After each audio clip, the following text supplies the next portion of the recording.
السلام عليكم ورحمة الله تعالى وبركاته داوديال بالموبيليا ومقالة إحنا كده عندنا كوضو وحساوين maanta waa taariikhdu tahay 18 bishan 2020 waxaanu ku bilaabaynaa hogaamiyaha Jubbaland oo taageeray Kenya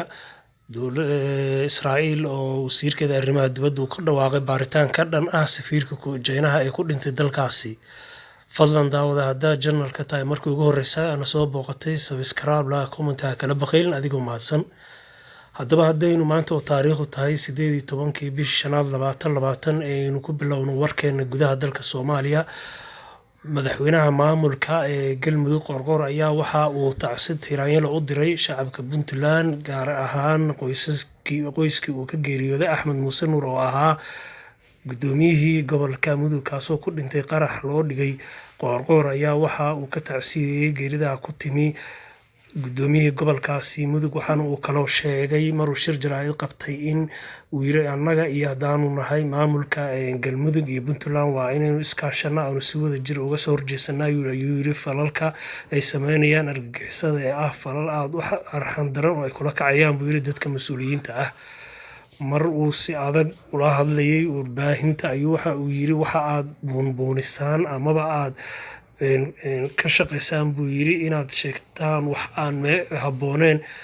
waxa oo kale uu yiri waa in maamulka Puntland iyo galmudug ay si wada jir ah ay uga hortagaan ayuu yiri falalka argagixisada ee ka dhaca goboladan oo soo noqnoqda ayuu yiri waxaanu kaloo idin haynaa daawadayaal hogaamiyaha Jubbaland Axmed Maxamed Islaan Axmed Madoobe ayaa waxa uu taageeray dowladda Kenya waxaana uu ku taageeray qoraalkii ay gudbisay dalka Kenya ee ahaa in dib loo dhigo dacwadda ka dhanka ah badda ee u dhaxeeyay Soomaaliya iyo Kenya Axmed Maxamed Islaan ayaa waxa uu moodaa in uu saameyn ku yeeshay dagaalkii ka dhaxeeyay isaga iyo dowladda federaalka kadib markii doorashooyinkii uu sanadii hore qabsaday lagu eedeeyay in uu ku shubtay ayaa waxaad moodaa Axmed Madoobe inuu gacansaar la leeyahay dowladda Kenya isaga oo arrintaa kaga doonaya waji ayaa waxaa la oran karaa wuxuu tan ugu kacay inay Kenya taageeradii ay siin jirtay Axmed Madoobe ay sii laba jibaarto waxaana uu yiri warqada oo qoraalkeeda uu u diray beesha caalamka midowga Afrika IGAD iyo maxkamadda ICJ Kenya waxaa soo wajahay ayuu yiri xaalada dhaqaale xumo iyadoo u sabaha ayuu yiri cudurka COVID-19 waxaanu kaloo idin haynaa daawadayaal dalka Faransiiska waxaa lagu qabtay hogaamiyihii Fenicia Kabuso oo ahaa nin muddo 25 sano ka badan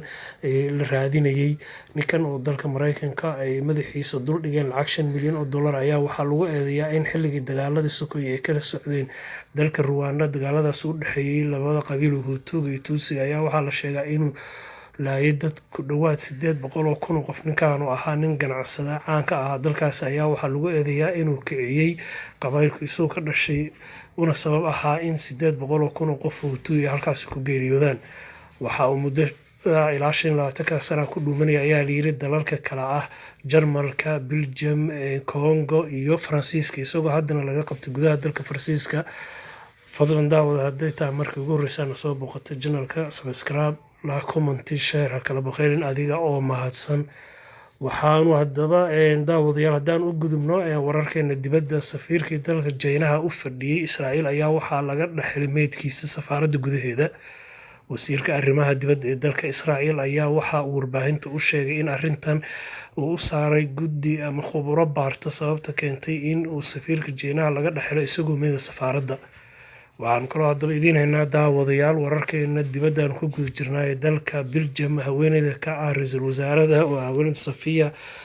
Wilmes ayaa waxa ay booqatay xarun caafimaad taasoo shaqaalihii halkaa ka shaqeynayay ay sameeyeen arrin aan hore loo arag iyaga oo ku cabiraya dareenkooda lana oran karo waa banaanbax aan hore loo arag ayaga waxa ay